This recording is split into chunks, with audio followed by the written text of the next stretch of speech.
आज प्रयास करूंगा कि एक ऑब्जेक्टिव एनालिसिस इस बजट का करूं और कंस्ट्रक्टिव क्रिटिसिज्म अपना आपके माध्यम से वित्त मंत्री को दूं। So the title of my speech is the good, the bad and the way forward. 4 good things that I found in this budget, 4 bad things that I found in this budget, and 4 innovative suggestions to the Honorable Finance Minister.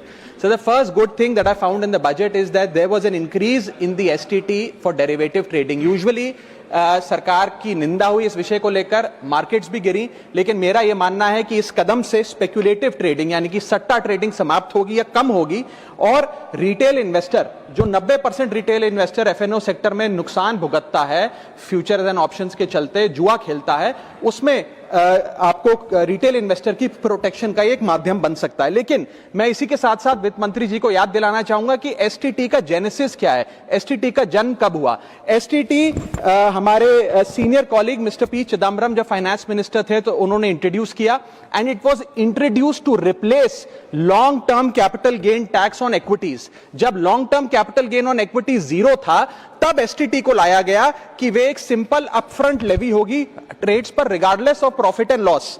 लेकिन अब सरकार ने long term capital gain tax भी लगा दिया, STT भी लगा दिया और रिटेल इन्वेस्टर को और तमाम इन्वेस्टर्स को एक प्रकार से डिसइंसेंटिवाइज किया। मैं एक सुझाव लाया हूं सरकार के लिए जिससे long term house hold earnings बढ़ेंगी, वेल्थ क्रिएशन होगा और वेल्थ पार्किंग रियल एस्टेट और गोल्ड के सेक्टर से निकलकर इक्विटीज में आएगी और स्पेक्युलेटिव ट्रेडिंग और कम होगी और long term investment behaviour investors का बढ़ेगा। वो की है कि long term capital gain tax on equities should be made nil in this country for individual investors. दुनिया की कई ऐसे देश हैं जिसके अंदर long term capital gain tax equities पे खास तौर पे शून्य है, जैसे कि Switzerland, Singapore, UAE, New Zealand, Hong Kong, Qatar, Malaysia. मैं चाहूंगा कि जब एसटीटी बढ़ाया जा रहा है तो इसी बजट में ही long term capital gain tax को 0 किया जाए।